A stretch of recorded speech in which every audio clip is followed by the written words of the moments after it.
आज की क्लास की शुरुआत हम कर रहे होंगे एक पॉइंट से दो बॉल्स को सस्पेंड कर रखा हो, ठीक है। तो चार बॉल्स, फिर इक्विलिब्रियम सिचुएशन भी हम पढ़ेंगे और नॉन इक्विलिब्रियम सिचुएशन भी हम पढ़ेंगे।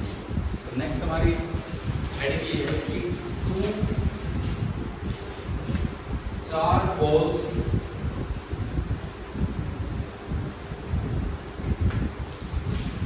सस्पेंडेड फ्रॉम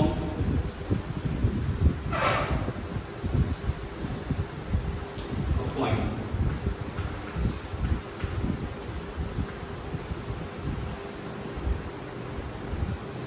चार balls suspended from a point. यहाँ से हम शुरुआत कर रहे हैं आज।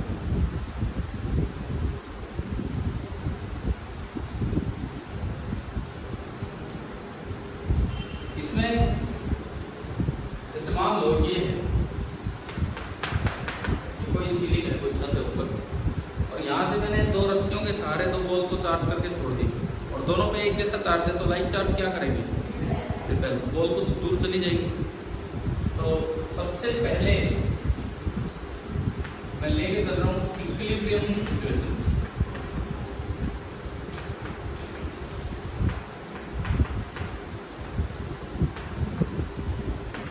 सबसे पहले तो मैं वो सिचुएशन देख रहा हूँ जहाँ पे चीजें इक्विलिब्रियम में होंगी, तब कैसे क्या होगा वो हम देखेंगे।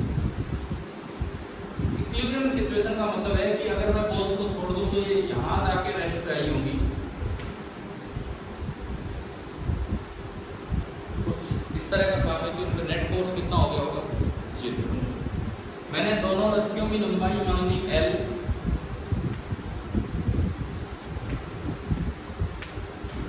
लेकिन मैं चार्ज और मास सेम नहीं मान रहा हूँ। मैंने माना कि इस पार्टिकल का मास है m1 और चार्ज है q1, और इस बॉल का मास है m2 और चार्ज है, ठीक है ना। मैंने वर्टिकल से एंगल सेम माने, मैंने कहा हो सकता है कि भाई ये वाला θ1 एंगल पे हो और ये वाला θ। अगर सब कुछ सेम होता तो मैं सीधा बोलता कि θ भी सेम हो, ठीक है। रस्सी की लंबाई भी डिफरेंट हो सकती है, हम क्यों इसको सेम लेके चले। मान लो ये L1 है और ये L, क्लियर है ना। हमने अलग अलग सी काफी सिचुएशंस बना ली, पहले हम यहाँ से शुरुआत कर रहे हैं अपने काम। तो अगर ये इक्विलिब्रियम में है तो दोनों पे नेट फोर्स कितना होगा, 0। इक्विलिब्रियम है तो दोनों पे नेट फोर्स 0 होगा। अब इस पे अगर मैं फोर्सेस दिखाऊं किसी भी एक बॉल पे, कौन कौन से फोर्स लगेंगे, कौन कौन से फोर्स लगेंगे भाई। एक तो लग रहा होगा नीचे m1g, ठीक है। दूसरा लग रहा होगा इसका इस पे इलेक्ट्रिक फोर्स। अच्छा एक चीज मैं ज्यूम करके चल रहा हूँ, दोनों सेम लेवल पे, देखो लंबाई अलग अलग मान ली, एंगल अलग अलग मान लिए। एक चीज मैं ज्यूम करके चल रहा हूँ, मुझे इस तरह से इनको सेट कर रखा है कि दोनों का हॉरिजॉन्टल लेवल क्या है, सेम, ठीक है। ये मेरी असम्पशन है। तो ये इसी लाइन पे हम कूलम्ब फोर्स लगाएगा कितना, K Q1 Q2 और डिवाइडेड बाई ये जो भी ये डिस्टेंस होगी। अब ये डिस्टेंस कितनी होगी, ये L1 ये θ1, तो ये लाइन बनेगी L1 sin θ1, L2 θ2, तो ये लाइन बनेगी L2 sin θ2। पूरा डिस्टेंस में थोड़ी देर मेरी R बोल देता हूँ, इन दोनों का सम। पूरा डिस्टेंस मैंने R बोला तो डिवाइडेड बाई क्या होगा आपका r², ठीक है। और एक फोर्स जो है वो है रस्सी की टेंशन, बस 3 ही फोर्स है और तीनों का नेट सम कितना होना चाहिए, 0। तो अगर इक्विलिब्रियम सिचुएशन है, नेट सम 0 है, तो आप इस टेंशन के टुकड़े कर दो, एक इधर और एक इधर। ये एंगल θ1 तो ये भी θ1, तो T का इधर कंपोनेंट T cos θ1 और इधर वाला T sin। आ रहा है ना समझ। अब ये इक्विलिब्रियम सिचुएशन है, इक्विलिब्रियम सिचुएशन है तो इट मीन्स कि आपको फोर्स बैलेंस करना है और कुछ नहीं करना है। तो हम करें फोर्स बैलेंस।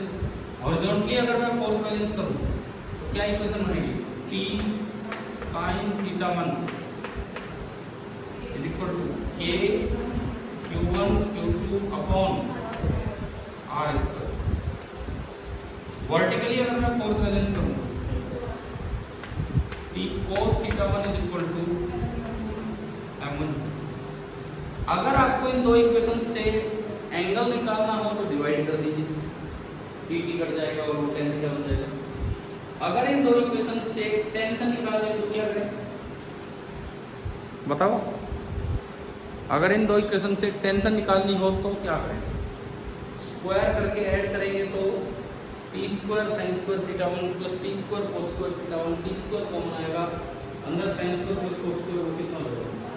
ठीक है, यानी कि अगर आपको एंगल चाहिए तो आप डिवाइड कीजिए, अगर आपको टेंशन चाहिए तो आप स्क्वायर करके ऐड कीजिए। तो डिपेंड करेगा क्वेश्चन कैसे।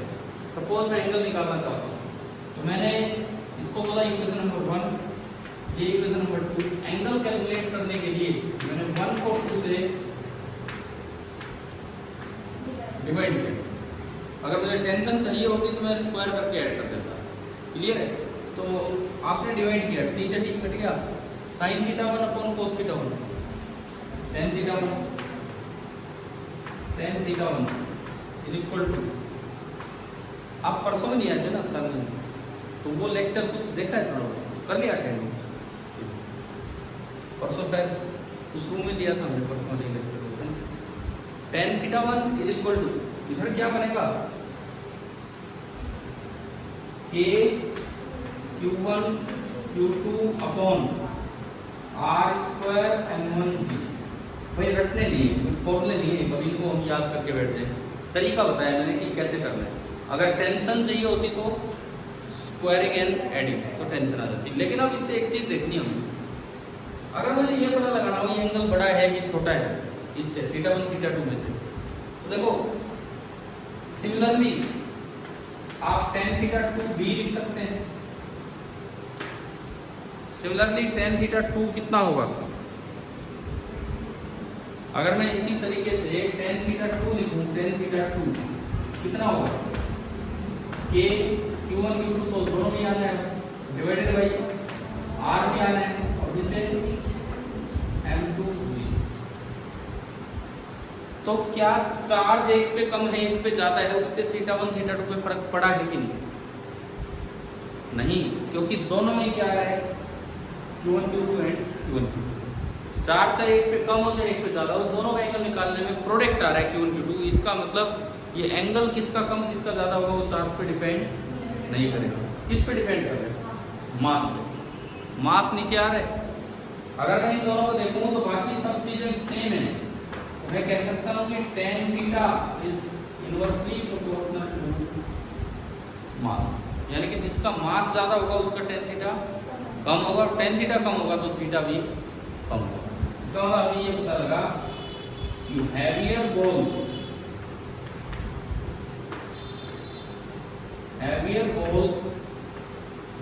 will make smaller angle with vertical.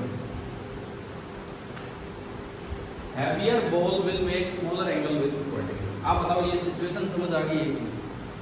ठीक है, कर लीजिए नोट, अगर कुछ नहीं किया है स्टार्ट कीजिए।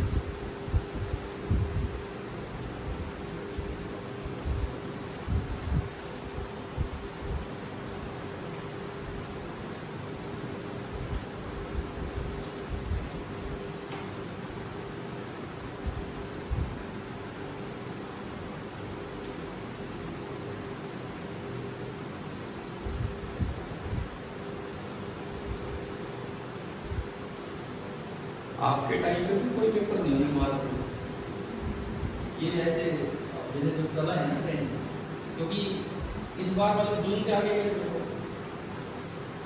है ना, तो ये थोड़ा समय लगेगा तो पूरा मार्च में आने। अभी तो 1 जून को तो बैठक होगी, उसमें डिसाइड होगा कि क्या करना।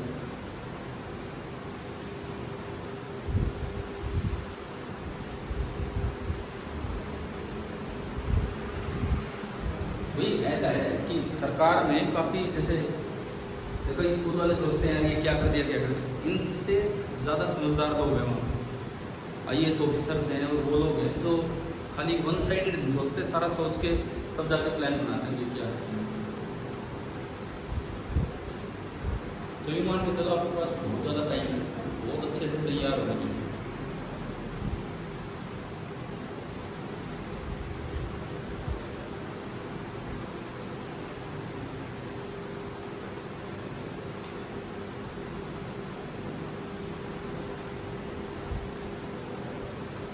कई बार क्या होता है जैसे पहले हमने पढ़ाई नहीं की थी, लगता है यार ये साल तो गया, मुझे ड्रॉप करना पड़ेगा, तो वो दिक्कत भी नहीं है, इतना समय आपको मिल जाएगा अगर आप ढंग से पढ़ने लगो तो।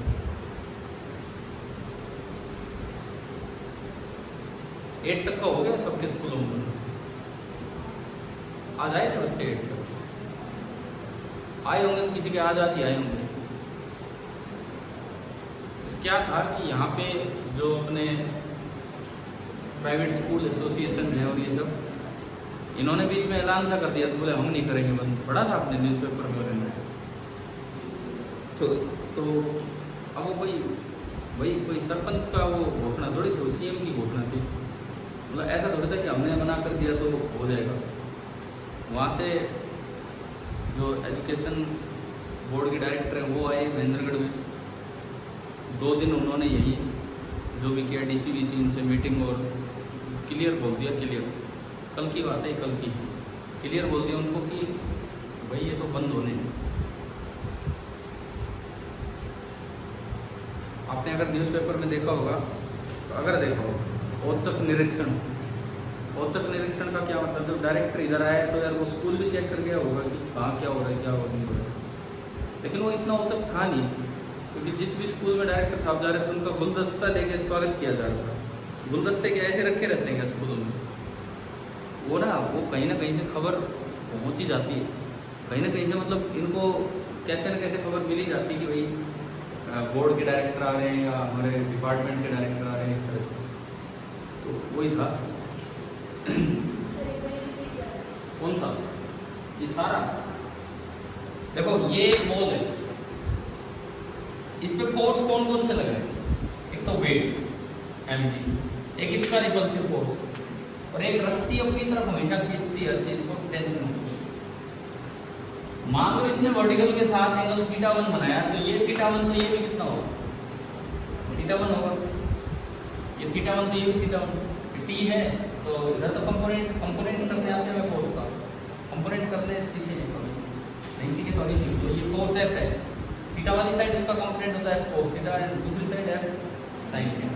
इसका कितना पार्ट इस साइड पहुंच रहा होगा, that is p cos theta 1, और कितना पार्ट इस साइड आ रहा होगा, that is p sin theta 1। और ये रेस्ट पे है तो इस फोर्स ने इसको बैलेंस कर रखा और इसने इसको, तो मैंने बस वो दोनों बराबर किए। अब अगर आपको थीटा चाहिए, टेंशन नहीं चाहिए, तो इसको डिवाइड कर दो, t गायब और थीटा आ जाएगा। टेंशन चाहिए तो स्क्वायर करके ऐड कर दो, थीटा गायब हो जाएगा। क्लियर ना? क्लियर। तो हमने इसको थीटा निकाला और यहाँ से रिजल्ट आया कि 4 छोटा बड़ा होने से एंगल छोटा बड़ा नहीं होगा। एंगल तो कब छोटा बड़ा होगा? जब मास अलग होगा। अगर मास सेम और 4 डिफरेंट है तो एंगल सेम मिलेगा, लेकिन अगर मास डिफरेंट है तो जिसका मास ज़्यादा होगा वो थोड़ा कम एंगल पे होगा, जिसका मास कम है वो थोड़ा ज़्यादा एंगल। टेंशन निकालें तो भी हो जाएगा ना यहाँ से। ये तो आपका आया कौन सा? इक्विलिब्रियम पोजीशन पे। जैसे आज वाले असाइनमेंट में जो आज आपको दिया है, आप ये देखो क्वेश्चन नंबर 9, क्या ये इक्विलिब्रियम पोजीशन पे ही क्वेश्चन है कि नहीं? एक बार पढ़ के देखो। करेंगे तो हम घर से ट्राई, लेकिन बस यहाँ पढ़ लें एक बार कि क्या है।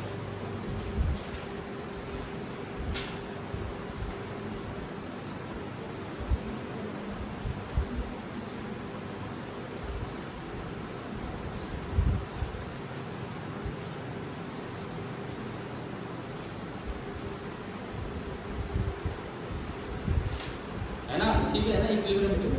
और ये जो k इसमें हम यूज कर रहे हैं, ये हमें पता होना चाहिए कि k क्या है, 1/4 पाई एप्सिलॉन नॉट, जिसकी टर्म्स में आंसर आएगा। तो इसके बाद, ये पढ़ने के बाद आप जरूर ये ट्राई कीजिए, चाहे तो इसके लिए एक पेज छोड़ दें अपनी कॉपी में, 63 क्वेश्चन नंबर 9। आज घर जाके ये ट्राई करें। 4 ऑप्शन आपको दिए हैं, आपको देखना है कि कैसे है। ठीक है, चलो मैं आगे। अब दूसरी सिचुएशन जिसपे इसमें क्वेश्चन नहीं है लेकिन वो आ जाती है नॉन इक्विलिब्रियम सिचुएशन, वो आपको नेक्स्ट असाइनमेंट में भी दे देंगे इस तरह से। अगला है non equilibrium situation.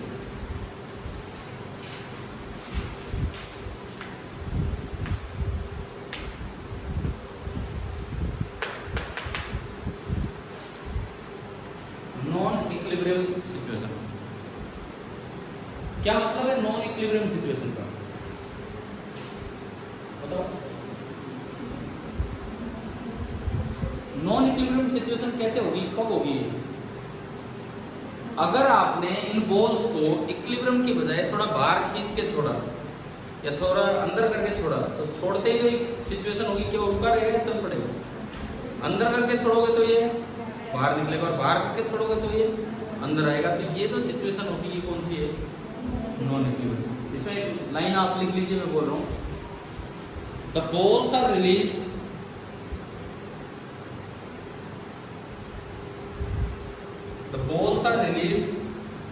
with a separation. The balls are released with a separation either greater than r, ये r ये है जो इसमें बनाई है आपने इस डायग्राम में, either greater than r or less than, या तो r से कम हो या r से ज्यादा हो, ऐसी किसी स्थिति में हम इसको देख रहे हैं। मान लो कम ले लें, बात तो एक ही है, कम वाला से ज्यादा वाला एक साथ ही होगा। तो मान लो हम कम वाला सिचुएशन लेके चलते हैं, हटा दो इसको।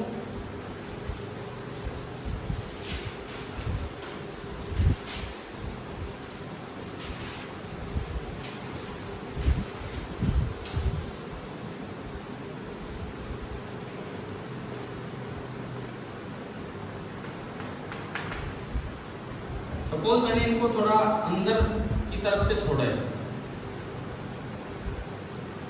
और अभी इनके बीच का जो सिचुएशन है वो जो सेपरेशन है वो r से कम है। r वो था तो इक्विलिब्रियम वाला, ठीक है। मान लिया मैंने ये सेपरेशन है x and x is less than r, तो देखो दोनों पे पॉजिटिव चार्ज है। थोड़ी देर के लिए मैं थोड़ा सा सिमेट्री लेके चलता हूँ। दोनों का मैंने चार्ज और मास मान लिया कितना, m और q, और लेंथ l, और ये जो r है r, this is the equilibrium separation. ये जो r है ये हमने बोली है इक्विलिब्रियम सेपरेशन, और अभी जो सेपरेशन है वो कितनी है आपकी x, ठीक है। तो क्या छोड़ने के बाद ये यही रुका रहेगा या बाहर जाएगा? बाहर जाएगा, इक्विलिब्रियम की तरफ जाएगा, तो जिधर नेक्स्ट को जीरो होना होगा। तो ये होती है आपकी नॉन इक्विलिब्रियम सिचुएशन, ठीक है। अब इसमें देखो, इसमें कैसे एनालाइज करना है। अब ये एंगल थीटा तो अभी है नहीं, इसलिए केस में जो एंगल थीटा 1 थीटा 2 थे, अगर दोनों में मास बराबर कर दूं तो दोनों एंगल सेम होंगे। लेकिन इस बार ये जो एंगल है, let this be alpha, this is also alpha, तो जो अल्फा है ये पिछले थीटा से स्मॉल, यानी कि ये जो अल्फा है this is less than theta 1 एक side, alpha is less than theta. वो तो मैंने मास सेव कर दी, इसलिए दोनों साइड एंगल बराबर रखने के लिए। समझ आया यहाँ तक? पिछले से कंपेयर करके चल रहे हैं। अब देखो, मैं इस सिचुएशन को एनालाइज करूंगा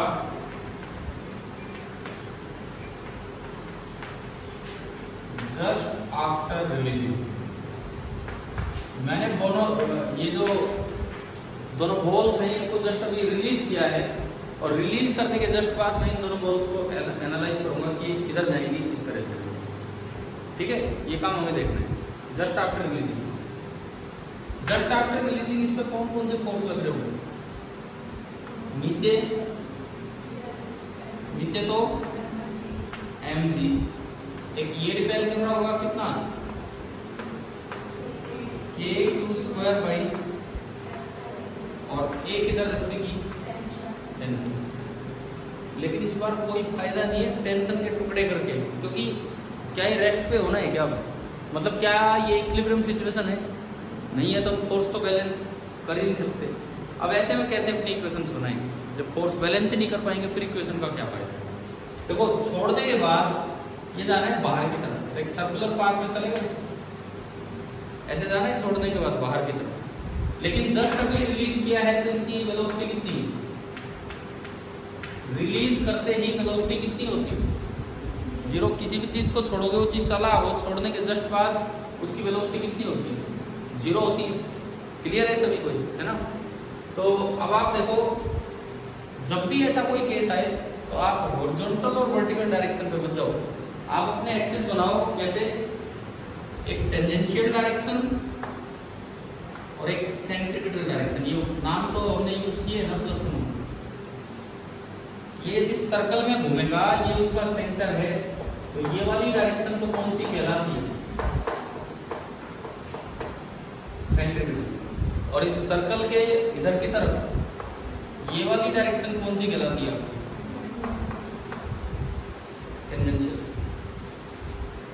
तो हमें एक टेंजेंशियल डायरेक्शन और एक सेंट्रिपिटल डायरेक्शन, इन डायरेक्शंस में कंपोनेंट करें जब भी कभी नॉन इक्विलिब्रियम सिचुएशन है। उसका फायदा क्या है? उसका फायदा ये है, जब सर्कुलर पाथ स्टार्ट होगा, इसका तो इनिशियल स्पीड कितनी है? 0। +1 क्लास में हम पढ़ के आए होते हैं कि सेंटर की तरफ जो एक्सेलरेशन होती है वो होती है v²/r। पढ़ा है कि नहीं? पढ़ा है ना? तो v कितना है? 0। तो just after releasing centripetal acceleration कितनी है? 0। Just after releasing centripetal acceleration हुआ करती है v²/r, लेकिन v कितना है? 0। तो v²/r भी 0। समझ आया? तो जस्ट आफ्टर रिलीजिंग की मैं अगर बात कर रहा हूँ तो जो सेंट्रिपिटल डायरेक्शन में एक्सेलरेशन है वो कितनी है? 0। ठीक है। टेंजेंशियल एक्सेलरेशन 0 नहीं होगी, क्योंकि अगर टेंजेंशियल में भी एक्सेलरेशन नहीं होती तो वो जाता ही नहीं था।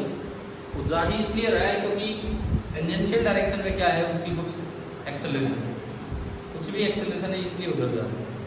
समझ आ रही है ना? अब देखो, अब फोर्सेस के टुकड़े करो, क्या टी के टुकड़े करने हैं? नहीं, वो तो है ही एक डायरेक्शन में। हाँ, mg के करने कैसे? एक तो इधर और एक इधर। समझ गए हो ना? mg के 2 टुकड़े, एक टेंजेंशियल, एक सेंट्रिपिटल डायरेक्शन में और एक टेंजेंशियल। ये एंगल अल्फा है तो ये एंगल भी कितना होगा? अल्फा होगा। तो mg का इधर कंपोनेंट क्या होगा? mg cos अल्फा, और इधर वाला ये वाला आपका होगा mg sin। पता भाई mg के टुकड़े आए क्या? समझ है ना? अब दूसरा फोर्स देखो आप, दूसरा कौन सा है? एक और बच गया जिसके टुकड़े करने ना, ये F इलेक्ट्रिक। इसके भी टुकड़े होंगे, इसके भी 2 टुकड़े होंगे, एक टेंजेंशियल डायरेक्शन में और एक सेंट्रिपिटल डायरेक्शन में।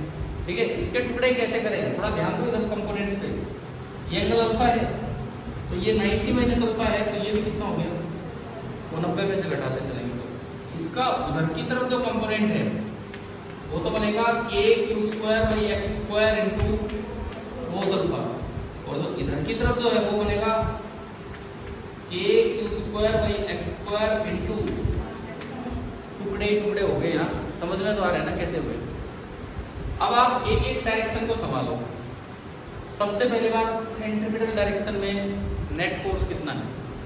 ऊपर तो कौन कौन से फोर्स है? एक ही है T, नीचे 2 हैं, तो दोनों टुकड़े आ गए mg cos अल्फा और k⁴/x² इंटू sin अल्फा। और इस डायरेक्शन में एक्सेलरेशन कितनी है? 0। सेंट्रिपिटल डायरेक्शन में हमने अभी देखा था एक्सेलरेशन कितनी हमारी? 0। तो हमारी जो इक्वेशन बनेगी सेंट्रिपिटल डायरेक्शन में, जो इक्वेशन बनेगी नेट फोर्स P माइनस नीचे वाले दोनों। देखो सेंट्रिपिटल डायरेक्शन में आपकी जो इक्वेशन बनेगी T माइनस क्या क्या है? 2, एक तो mg cos अल्फा और एक दूसरा k⁴/x² इंटू sin अल्फा और इक्वल टू 0। 0 क्यों? क्योंकि उस डायरेक्शन में कोई एक्सेलरेशन है ही नहीं, क्योंकि उस डायरेक्शन में कोई एक्सेलरेशन नहीं है तो इसलिए इक्वल टू 0। अगर मुझे टेंशन चाहिए तो यहाँ से आ जाएगी। इस तरह के सवाल में अगर टेंशन निकालनी हो तो यहाँ से आ गई ना, प्लस के Q square upon X square into sine. बताओ ये आया समझ? ठीक है। दूसरी बात, टेंजेंशियल डायरेक्शन की क्या इक्वेशन बनेगी? अगर मैं टेंजेंशियल डायरेक्शन की इक्वेशन की बात करूं तो क्या इक्वेशन बनेगी? भाई आपने ये एंगल जो है x जो है ये r से कम लिया है कि ज्यादा? कम। तो छोड़ते ही किधर भागे भाई? बाहर। अगर ज्यादा लिया होता तो अंदर आता। तो देखो टेंजेंशियल डायरेक्शन में दो फोर्स है, इधर तो है ये और उधर है ये। कौन ज्यादा होगा? ये ज्यादा होगा कि ये ज्यादा होगा? ये वाला। क्यों? क्योंकि आपने x जो है वो r से कम लिया है। अगर x r से बड़ा लिया होता तो ये ज्यादा होता। तो अभी ये बाहर जाने लगेगा तो इसकी जो एक्सेलरेशन है वो बाहर की तरफ होगी, और मैंने मान लिया कि एक्सेलरेशन कितनी है? 80 a टेंजेंशियल है ना। तो बताओ टेंजेंशियल डायरेक्शन की इक्वेशन क्या बनेगी? न्यूटन लॉ की इक्वेशन। नेट फोर्स बाहर की तरफ कितना? नेट फोर्स बाहर की तरफ कितना? के Q square by x square into cos alpha minus, ऐसे ही तो बनता है नेट फोर्स। जो आपका नेट टेंजेंशियल फोर्स बना वो ये बन गया, और इस फोर्स को मुझे इक्वेट करना होगा मास इनटू टेंजेंशियल। अब पेपर में टेंजेंशियल एक्सेलरेशन पूछे तो इस इक्वेशन से आ जाएगी, पेपर में टेंशन पूछे तो इस इक्वेशन से आ जाएगा, सेंट्रीपिटल एक्सेलरेशन पूछे तो 0। ये वो सिचुएशन है जहाँ नॉन इक्विलिब्रियम सिचुएशन। बच्चे एक केस करके जाते रहते हैं, वो इक्विलिब्रियम फोर्स बैलेंस करते रहते हैं।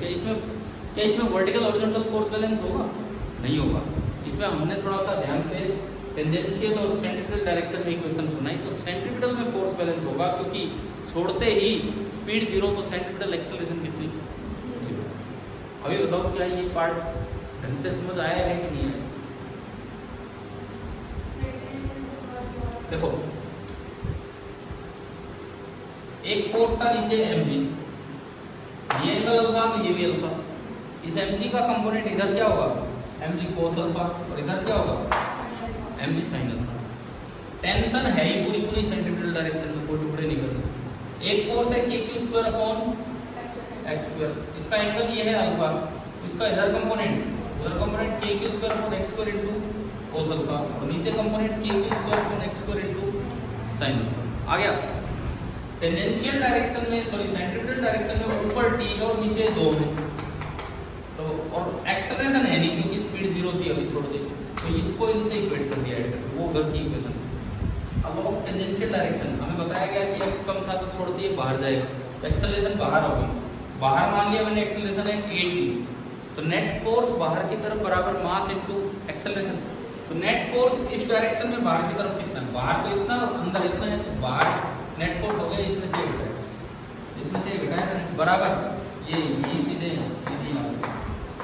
बराबर मास इनटू इस डायरेक्शन की एक्सेलरेशन। अगर किसी सवाल में छोड़ते ही टेंजेंशियल एक्सेलरेशन पूछी जाए तो आप ये पूछना, और अगर ये ज्यादा हो तो टेंजेंशियल एक्सेलरेशन अंदर हो जाएगी और इक्वेशन बनेगी mg sin अल्फा माइनस ये बराबर m इनटू।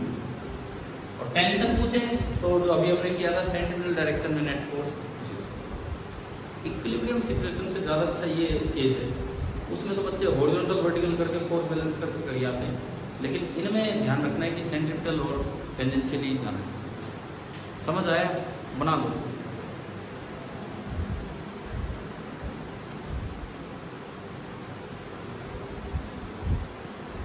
क्या आपके पास HCl में बुक है? कॉन्सेप्ट ऑफ फिजिक्स वाली HCl जिनके पास हो वो एक काम करना, नहीं होगी मैं उस क्वेश्चन की फोटो खींच के भेज दूंगा आपके ग्रुप पे। जिनके पास हो HCD पार्ट सेकंड चैप्टर 29 मैं एक सवाल दे रहा हूँ दोस्तों। एक्सरसाइज में क्वेश्चन नंबर 22 है, केवल नॉन इक्विलिब्रियम सिचुएशन पे ये ट्राई कर लेना। अगर HCl में है concepts of physics bye HC और वो वाली बुक है तो आप ये ट्राई कर लो, नहीं है तो मैं उसकी फ़ोटो खींच के आपको भेज दूँगा, आप ठीक है। ये लिख भी दो मैंने इसके साथ ही और ये नोट भी कर दो।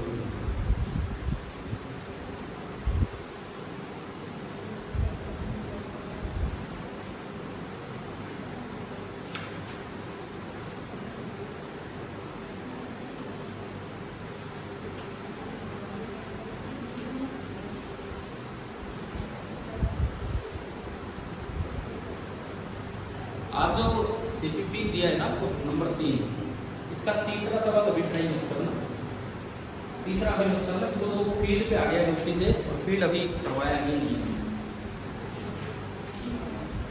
आओ, इतनी लेट कैसे हो गई? चलो कोई नहीं, आपके 2 केसेस मिस हुए हैं, कोई बात नहीं, वीडियो तो समझ आ जाए देख लेना, क्योंकि नहीं पंखे चलते तो इतना क्लियर नहीं है।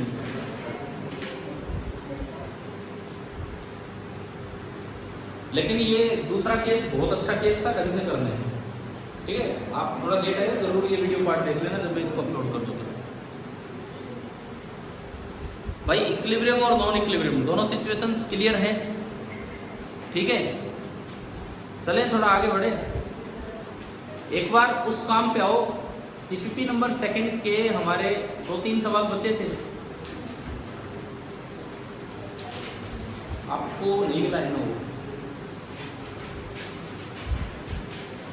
मैंने उतने ही फोटो कॉपी किए थे, कोई में बांट दिए थे, कोई बाद में दे देंगे आपको, यहीं से करवा लेना एक पेज पे ये।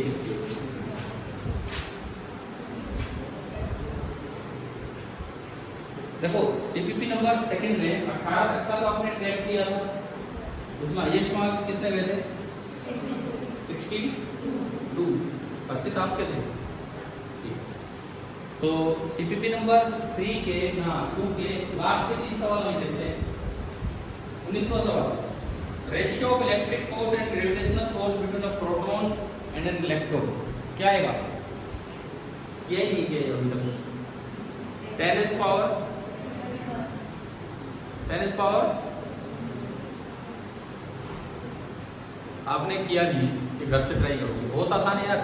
ग्रेविटेशनल फोर्स का फॉर्मूला होता है Gm1m2/r², और इलेक्ट्रोस्टैटिक फोर्स का फॉर्मूला K(Q1Q2)/r²। r² से r² कट जाना है और ये रेशियो आ जाना है, मास और चार्ज।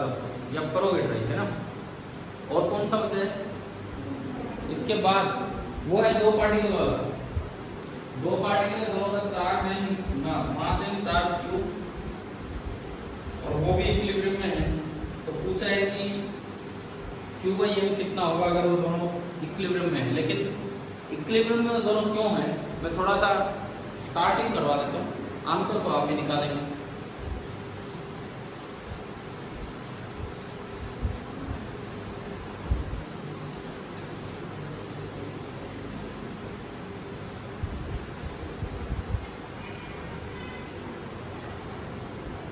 देखो इक्विलिब्रियम में क्यों है, ये कारण क्या है, तो यहाँ पे इसको तो मैं हटाऊँ रेडी को।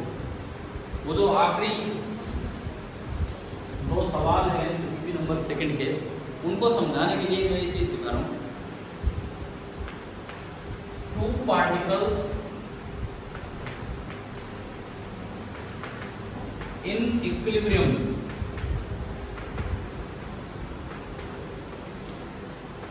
अंडर म्यूचुअल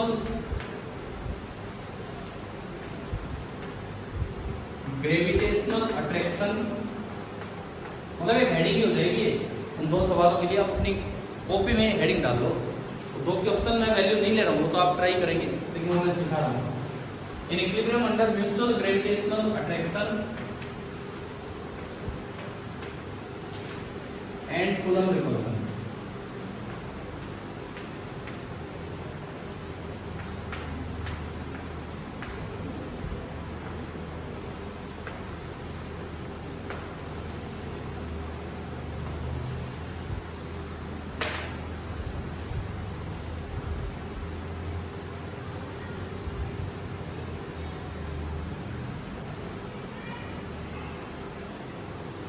देखो, और ये जो इसका तीसरा पार्ट है, मतलब आखिरी सवाल, क्या आंसर है आपका उसका? आप लोगों ने यार किए ही नहीं, ट्राई ही नहीं की। मैंने आपको शुरू में कहा था मेरा कोई खास मन नहीं है बैच लेने का, मैं तभी दूंगा जब आप कुछ काम करके लाओगे। कल इनसे पूछो, ये आए थे कल, मैं आपको मना ही कर रहा था, ज्वाइन करने के लिए मैं मना कर रहा था, रहने दो, क्योंकि भरोसा मुझे ही नहीं आप कितने दिन अपना बैच चलवा पाओगे। आज फिर आप वही दिखा रहे हो। 18 सवाल, डी क्या है? चुप हो जाओ, चुप हो जाओ, चुप हो जाओ। देखो ऐसा है कि 18 सवाल का तो आपने टेस्ट दे दिया, ये 3 सवाल दिए हुए कितने दिन हो गए, तो अब तक तो ट्राई तो करके रखे हम क्या है क्या नहीं। और मैंने कह रखा था कि अगले क्लास में हम लेंगे इस काम को। मैं आपको बार बार बता रहा हूँ, पढ़ने लग जाओ। नहीं देखो, एक मेरे जोर ही नहीं पड़ेगा यार कि आप मुझे कैसे फोर्स कर सकते हो कि मैं बैच कंटिन्यू रखूँ।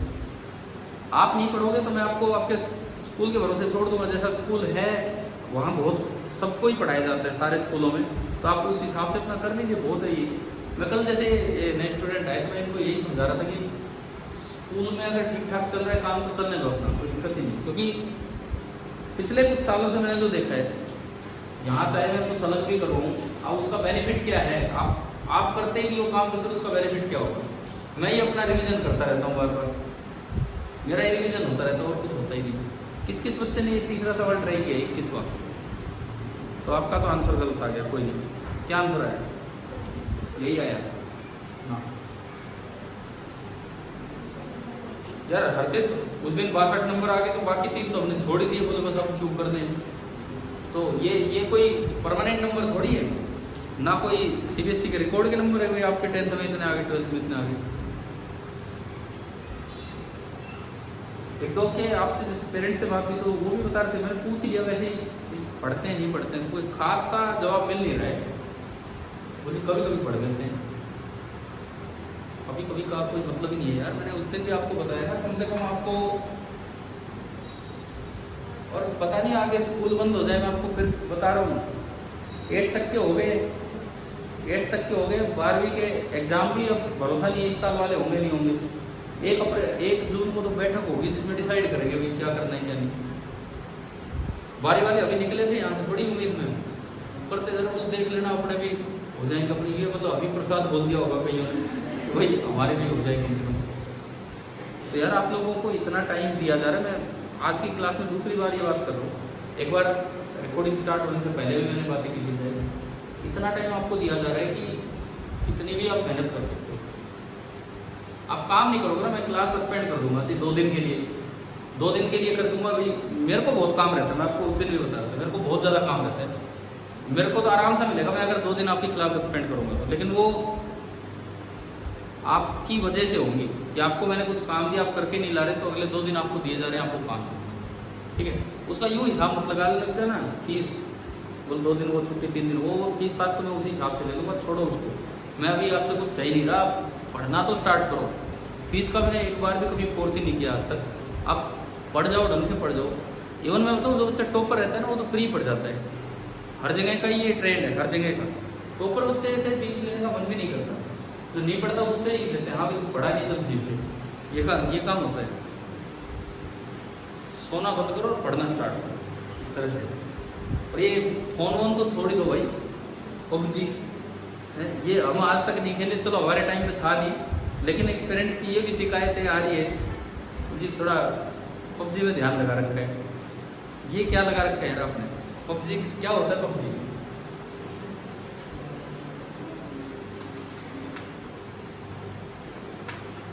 मैंने उस दिन भी आपको एक चीज़ समझाई थी। अब कल मेरा फिर से टेस्ट है, एक टेस्ट जो आईटी कानपुर वाला, इस तरह से कल फिर वो टेस्ट है 1 घंटे का, तो उसके लिए भी मैं अपना कुछ पढ़ता रहता हूँ, टेस्ट देना है ये सब है वो सब है। तो आपका बैच अगर मैं ऑफ करता हूँ तो मेरे को तो बहुत से काम हो जाते हैं, मैं उनको कर देता हूँ अपने कंप्लीट कैसे भी करके। और डेली बैच के साथ भी अगर कर रहा हूँ तो बामुश्किल वो काम पूरे हो पा रहे हैं। तो आप लोग पढ़ेंगे तो ही बैच चलेगा। सुनो, ये मान लो कोई पार्टिकल है जिसका मास m है और चार्ज q है, और ऐसा ही एक पार्टिकल मैंने ये मान लिया मास m और चार्ज q, मैंने इक्वल ही मान लिया थोड़ी देर के लिए, ठीक है। इनके बीच का कोई सेपरेशन r है। वैसे तो ये बड़े मुश्किल से होता है कि ग्रेविटेशनल फोर्स कूलम्ब फोर्स को बैलेंस कर ले, क्योंकि ग्रेविटेशनल फोर्स बहुत कमजोर होता है और कूलम्ब फोर्स बहुत ही स्ट्रॉन्ग होता है। लेकिन अगर चार्ज बहुत कम हो, अगर चार्ज बहुत कम हो और मास बहुत ज़्यादा हो तो ग्रेविटेशनल फोर्स भी इतना स्ट्रॉन्ग हो सकता है कि वो कूलम्ब फोर्स को बैलेंस कर ले। तो हमने मान लिया कि मास की वैल्यू ज़्यादा है और चार्ज बहुत ही कम है, तो हमें फिर से इनको बैलेंस करना है। ठीक है, अब देखो ये इक्विलिब्रियम में है, टू पार्टिकल्स इन इक्विलिब्रियम, मतलब उन पे नेट फोर्स जीरो है। ये जो दो पार्टिकल आपके इक्विलिब्रियम में है, इसका मतलब इन पे नेट फोर्स जीरो। देखते हैं कैसे जीरो हो पाएगा। आपने देखा ये Q इस Q को रिपेल कर रहा होगा कितने फोर्स से, जो इलेक्ट्रिक फोर्स होगा वो कितना होगा, K Q² upon R²। M को अट्रैक्ट कर रहा होगा कितने फोर्स से, F gravitational, G M1 M2 upon R²। और अगर ये इक्विलिब्रियम में है तो नेट फोर्स जीरो। जीरो कब होगा, जब ये दोनों इक्वल हो तभी तो जीरो होगा। यानी कि अगर ये इक्विलिब्रियम में है, तो हमारी इक्वेशन बनती है K Q² upon R² is equal to G M² upon R²। R² तो कट ही गया, कोई फर्क नहीं पड़ा। यहाँ से Q²/m² यानी कि Q/m का होल स्क्वायर G/K का ये स्क्वायर में अंदर K होता है 1/4πε, उसकी वैल्यू भी हमने याद कर रखी है 9 × 10⁹ तो आप इनको आगे सोल्व कर सकते हो। वैसे पुट करें तो 4πε0G। क्या उस सेकंड लास्ट क्वेश्चन में Q/m कुछ है, तो मैंने तो आपको बता दिया कैसे निकालनी है, वैल्यूज पुट करनी है G की, इसकी हो जाएगा ये वाला। तो ठीक है, अब इसके बाद ये तो है इक्विलिब्रियम। मैंने आपको पढ़ा चुका, मैं एक क्लास ले चुका types of equilibrium, stable, unstable and neutral. 3 तरह के इक्विलिब्रियम होते हैं जो 11वीं क्लास का टॉपिक था, लेकिन यहाँ यूज होता है। तब दूसरा काम हम सीखेंगे कि टाइप कैसे निकालना। आप भी नोट कीजिए यार, उसके बाद फिर सवाल भी आपको देंगे।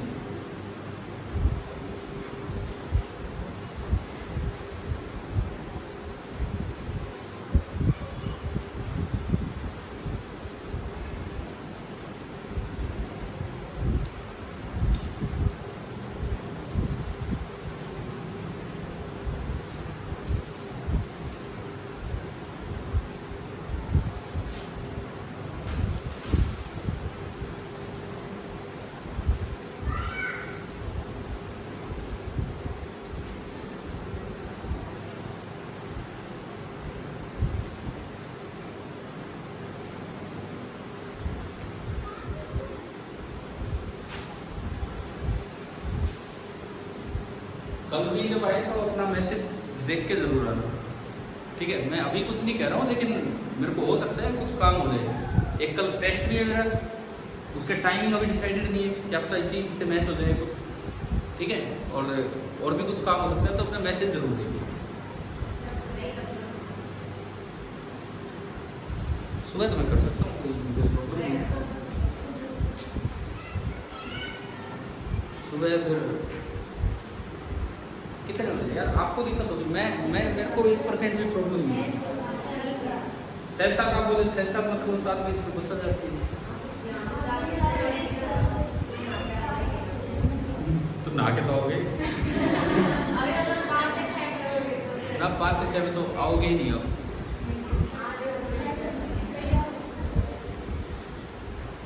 फिर जो बच्चे मैथ्स वाले दोबारा आ जाएंगे शाम को, कौन कौन है, 1 2 3। पहली बात तो ये है कि सुबह भी आओगे कि नहीं, तो शाम को ही आओगे। नहीं, मैं ये श्योर नहीं हूँ कि कल मुझे छुट्टी ही करनी पड़ेगी, लेकिन मैं बता रहा हूँ कि कुछ काम हो सकता है, कुछ पढ़ने लग जाऊँ या वैसे टेस्ट का टाइम आ जाए या कुछ भी है इस तरह से, इसलिए मैं बोल रहा हूँ। कितने बच्चे सुबह आने में इंटरेस्टेड भी हैं, पहली बात तो ये बताओ, हाथ ऊपर करो ईमानदारी से, एक दूसरे को देख के नहीं। 1 2 3 4 5। कोई नहीं, अगर ऐसा कुछ नहीं होता है, संडा नहीं, संडे हमारे पास है, तो उस दिन टाइमिंग बढ़ा के अपना कवर कर देंगे। वीक का जो भी काम है ना, कोई प्रॉब्लम नहीं है। ठीक है, मैं आपकी संडे वैसे भी छुट्टी नहीं कर रहा हूँ, वो 1 की बजाय 2 घंटे हो जाएगी, कभी 2 की 3 हो सकती हो, तो अपना डिसाइड कर लेंगे जो भी, है ना। ठीक है, देखो अभी आगे सुनो, QIM आ गया। अब मैं टाइप ऑफ इक्विलिब्रियम चेक कर रहा हूँ। इसके बाद टाइप ऑफ इक्विलिब्रियम करें। टाइप ऑफ इक्विलिब्रियम मैंने बताया था आपको कि 3 तरह के इक्विलिब्रियम होते हैं। कौन से 3 तरह के? स्टेबल, अनस्टेबल और न्यूट्रल। और बहुत आसान था उनको याद करना। जैसे किसी खाई में कोई ब्लॉक रखा हो, आप अगर इसे यहाँ से डिस्प्लेस भी करके छोड़ोगे तो वापस आएगा, डिस्प्लेस करके छोड़ोगे वापस आएगा, यानी कि ये कैसा इक्विलिब्रियम? स्टेबल। यानी कि जिधर डिस्प्लेस करो नेट फोर्स अगर उल्टी डायरेक्शन में बने तो स्टेबल। अगर पहाड़ी पे कोई ब्लॉक रखा हो, डिस्प्लेस करके छोड़ोगे तो उधर ही भाग जाएगा, तो ये इक्विलिब्रियम कैसा है? अनस्टेबल। और अगर आप इसको सीधे मैदान पे रख के छोड़ते हो तो डिस्प्लेस भी करके छोड़ोगे तो नेट फोर्स वहां भी 0 मिलेगा, तो न्यूट्रल है। चेक करें हम इसका टाइप। ये तो मैंने आपको पहले भी पढ़ाया था, तो आपको चेक करना आना चाहिए। मैं हटाऊं इन चीजों को। यहां से मेरी एक इक्वेशन बन गई, आप पे तो डिपेंड ही नहीं कर रहे इक्वेशन। एक इक्वेशन बनी KQ² इन दोनों का बराबर होगा GN हो गए। यहाँ पे ये सिचुएशन रिलेशन हमारे पास बनी चुकी है। अब मैं इसको थोड़ा डिस्प्लेस करके देखता हूँ। मान लो मैंने इसे x डिस्प्लेस किया, सपोज इसको मैं x आगे ले गया और ये यहाँ मैंने इसको हटा के यहाँ कर दिया। अगर अब मैं इस पे नेट फोर्स देखूं और वो अंदर की तरफ आए तो स्टेबल इक्विलिब्रियम, बाहर की तरफ आए तो अनस्टेबल, और 0 ही आ जाए तो न्यूट्रल, और कुछ नहीं पता लग रहा है तो चौथा ऑप्शन भी था मे बी। समझ गए हो ना ये चीज? समझ गए हो? अब देखो कैसे कैसे पता लगा है, वो देखते हैं। अब ये दूरी बढ़ के कितनी होगी? r+x। दूरी बढ़ी है तो ये फोर्स भी कुछ घटा होगा और ये वाला फोर्स भी कुछ घटा होगा। क्लियर है? क्लियर है ना ये चीज? मैंने इसको डिस्प्लेस कर दिया, इस पे देख लेते हैं। पहले उसको बैलेंस किया तो बात एक ही है। अरे चाहे आप इसको डिस्प्लेस कर दो, उसको कर दो, बात तो एक ही, कोई फर्क नहीं पड़ रहा। वो भरा हुआ है, वो भरा हुआ है फोर्सेज से, इसलिए खाली था तो इसको साइड में ले लें। ठीक है, यहाँ इस पे नेट फोर्स कितना था? 0। यहाँ जब आपने किया तो पहले इस पे एक रिपल्सिव फोर्स लग रहा था KQ² बाहर की तरफ, तो उस पे दिखा रखा था हमने। वो फोर्स कुछ कम हुआ होगा कि कुछ ज्यादा हुआ होगा? कम। वो थोड़ा कम हो गया होगा, थोड़ा सा कम हो गया होगा, और वो हो गया होगा KQ² r+x का होल स्क्वायर। ठीक है, लेकिन इसका मास उसके मास को अट्रैक्ट भी कर रहा था, ग्रेविटेशनल फोर्स। वो थोड़ा कम हुआ होगा कि ज्यादा हुआ होगा? कम ही हुआ होगा, डिस्टेंस बढ़ी है। तो एक फोर्स इधर की तरफ, वो ग्रेविटेशन वाला भी आना है, कितना? Gm1m2/r+x। दोनों थोड़े थोड़े कम हो गए, तो ऐसे कैसे डिसाइड करें कि कौन सा ज्यादा कम हुआ? दोनों थोड़े थोड़े कम हो गए। मान लो पहले दोनों 10-10 थे, अब अगर दोनों ही 8-8 हो गए तो अब भी नेट फोर्स 0, और ये तो एक थोड़ा कम हुआ, एक ज्यादा कम हुआ, फिर तो नेट फोर्स अंदर या बाहर बनेगा। अगर अब ये बड़ा है तो इक्विलिब्रियम अनस्टेबल हो जाएगा, अगर अब ये बड़ा है तो इक्विलिब्रियम स्टेबल, और अगर अब भी दोनों बराबर है तो इक्विलिब्रियम न्यूट्रल। तो बताओ अब क्या होगा? अब की जानकारी दो, अब यहाँ से क्या होना है। भाई ये रिलेशन तो हमारे पास पहले से, ये जो डिस्टेंस से इंडिपेंडेंट है, इनके 4 मास इस तरह से, तो इन दोनों फोर्सेस के न्यूमरेटर बराबर हो गए और डिनोमिनेटर बराबर ही है। तो क्या ये दोनों फोर्स बराबर है कि नहीं?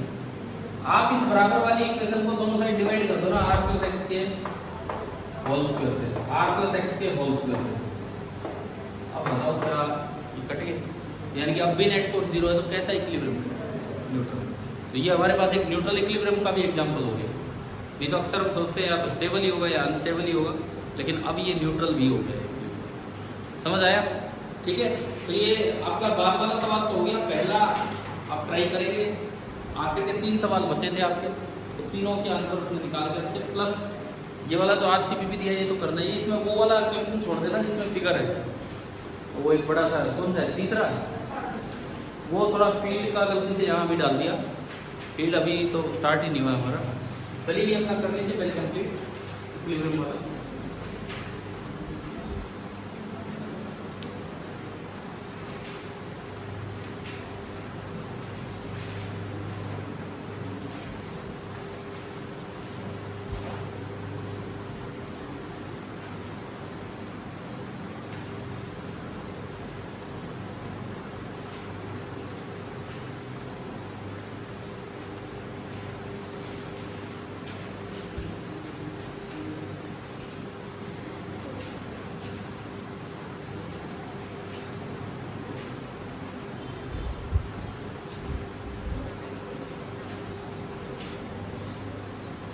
कई बच्चे तो इस लॉकडाउन का बड़ा अच्छा खासा फायदा उठाया कईयों ने, तैयारी कर करके पढ़ के अपने घर बहुत अच्छे से।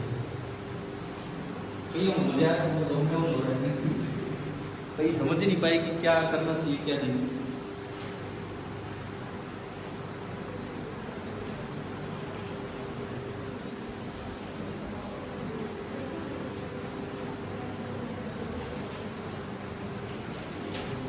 हो गया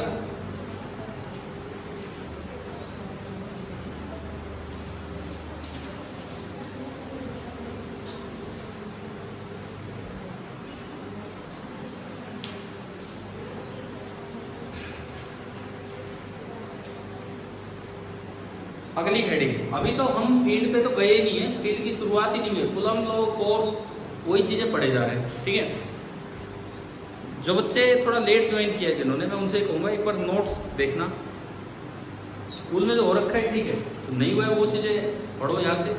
नहीं समझ आता है तो ये यहाँ तक के वीडियो रिकॉर्डेड भी है, जो भी 4 5 10 जो भी हुए होंगे इस प्लेलिस्ट में। मुझसे अलग से भी पूछना हो, नहीं समझ में आए तो मैं बता दूँगा चीज़ें क्या। ठीक है, तो अगली हेडिंग हम डालिए circular motion. Next heading circular motion under the action of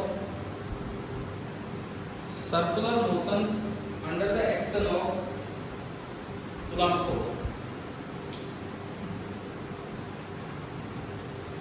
circular motion under the action of Coulomb force। पहला एग्जाम्पल, दो पार्टिकल हैं वो एक सर्कल में घूमे जा रहे हैं और उस सर्कल का रेडियस कितना है। कमाल की बात यह है कि सर्कल के सेंटर पे कोई नहीं है, जबकि सेंट्रीपिटल फोर्स के बिना तो कोई घूम नहीं सकता है, फिर भी सर्कल के सेंटर पे कोई नहीं है। एक इधर है m, q, एक इधर है m, -q, एक इधर है m, q, मतलब मास सेम और चार्ज इक्वल एंड अपोजिट, लेकिन दोनों ने चक्कर लगा रखे हैं ऐसे। पहली सिचुएशन हमने ये की, कैसे पॉसिबल है, मतलब ऐसा हो सकता है क्या भाई। पॉजिटिव और नेगेटिव एक दूसरे को अट्रैक्ट करेंगे, तो अट्रैक्ट करेंगे तो क्या अंदर नहीं आएंगे दोनों, तो ऐसा पॉसिबल है कि सर्कल में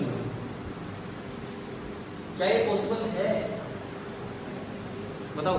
धरती सूरज के चारों तरफ चक्कर काटती है तो वो भी तो एक दूसरे को अट्रैक्ट करते हैं, क्या अर्थ सन में गिर जाती है। आप रस्सी से बांध के पत्थर घुमाते हो, आप उस पत्थर के यूं थोड़ी धक्का मारते हो, आप तो रस्सी को खींच रहे होते हो अपनी तरफ। कभी भी देखना, अगर आप कोई पत्थर घुमा रहे हो आप रस्सी को अपनी तरफ खींच रहे होते हो, मतलब आप रस्सी को टाइट कर रहे होते हो ताकि पत्थर पे एक फोर्स किधर लगे, टुवर्ड्स का सेंटर। क्या वो पत्थर आपका सर फोड़ता है क्या? नहीं, वो घूमता रहता है। मतलब जब भी कभी कोई चीज़ सर्कल में घूमेगी, अगर स्पीड होगी तो उसको सेंटर की तरफ एक फोर्स चाहिए। तो क्या बन गया यहाँ कोई फोर्स दिख गया? सेंटर में कोई नहीं बैठा। ये रेडियस आ रहा है तो पूरी दूरी कितनी होगी? डायमीटर हो गया है। तो अगर मैं किसी भी एक को देखूं, किसी भी एक को, तो टुवर्ड्स का सेंटर उस पर कितना अट्रैक्टिव फोर्स है? K, जो कि होता है 1/4πε0 Q। अब बताओ दूसरा चार्ज विद साइन रखना चाहिए कि विदाउट साइन?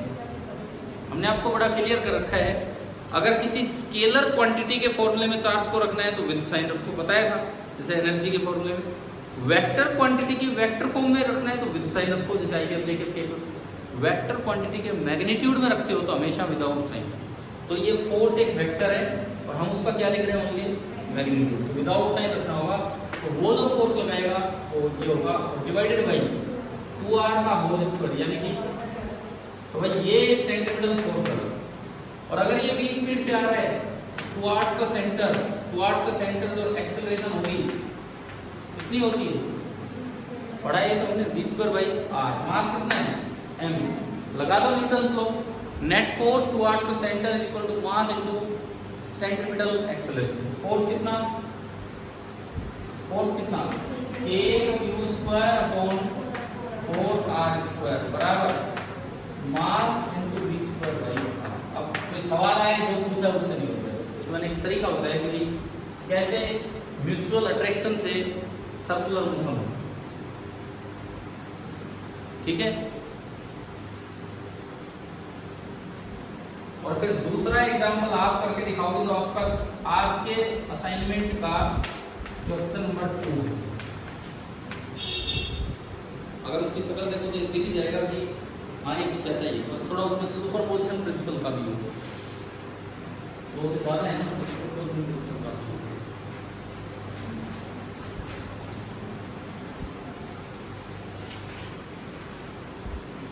इस तीसरे सवाल को छोड़ के बाकी सारे ट्राई करके लर्न करो, ठीक है। तो आप ये कर लीजिए नोट। कल मैं सुबह नहीं लगा रहा हूँ, सुबह देखो मेरे को तो 1% भी दिक्कत नहीं, मैं तो काफ़ी टाइम पे उठ चुका होता हूँ, तब तक तो आराम से क्लास।